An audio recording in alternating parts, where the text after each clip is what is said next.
दोस्तों, आज 3 दिन से हमारे शहर में बारिश हो रहा है और बारिश के साथ साथ तेज हवाएं चल रही हैं। मैं आज बात करना चाहता हूँ आपसे प्रकृति की रौद्र रूप का। मैंने आज देखा काफी तेज बारिश और साथ में बारिश। लगभग 45 साल की उम्र हो गई है, लेकिन इतनी तेज बारिश के साथ इतनी तेज हवा मैंने कभी नहीं देखा था।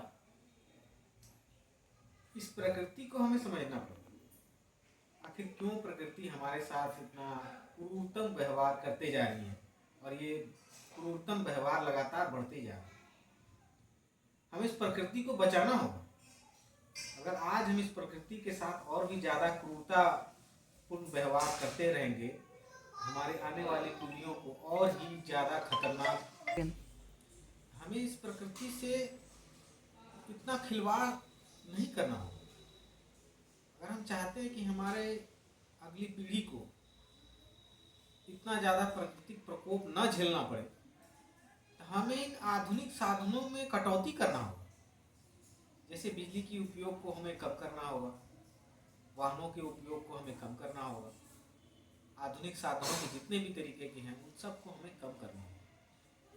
एकदम ख़त्म तो नहीं कर सकते हैं कि जीवन जीने के लिए कुछ न कुछ ऊर्जा के साधनों को इस्तेमाल तो करना ही पड़ेगा, लेकिन अत्यधिक नहीं करना होगा। इसे लिमिट करना होगा, लिमिटेशन लगाना होगा।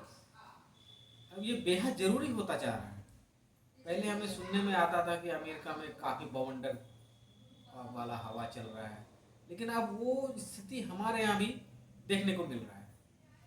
तो ये स्थिति और ज़्यादा विकराल रूप ना धारण करे, इसलिए हमें अपनी ज़रूरतों पर, अनावश्यक ज़रूरतों पर ध्यान देना पड़ेगा, उन्हें कटौती करना पड़ेगा। हमें कम से कम साधनों में अपना जीवन बिताने का आदत डालना होगा।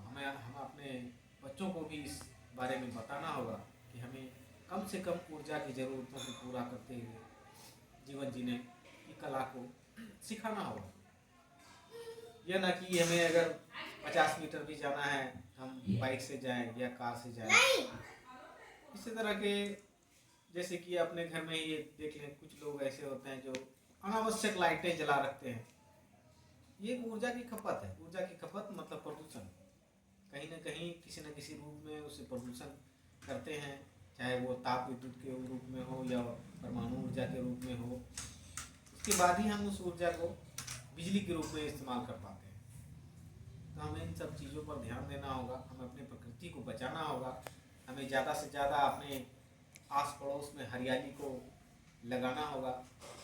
हम अपने घरों को ठंडा करने के लिए भी एसी का इस्तेमाल करते हैं।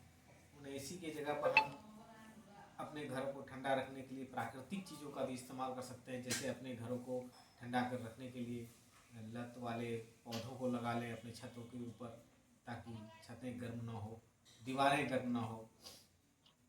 ऐसा कुछ उपाय करना होगा प्राकृतिक तौर पर, जो कि हमें हमारे घर को ठंडा रखने के लिए एसी की आवश्यकता ना पड़े।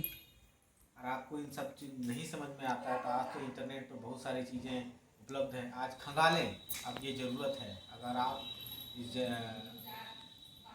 इस स्थिति में सुधार नहीं लाएंगे तो बड़ी विचित्र स्थिति हो जाएगी आगे आने वाले कुछ वर्षों में। सब कुछ सरकार के भरोसे नहीं छोड़ा सकता है। प्रकृति को बचाने के लिए हम सब का सहयोग बेहद ज़रूरी है।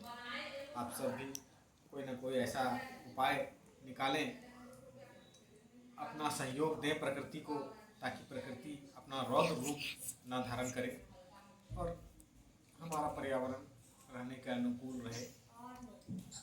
धन्यवाद।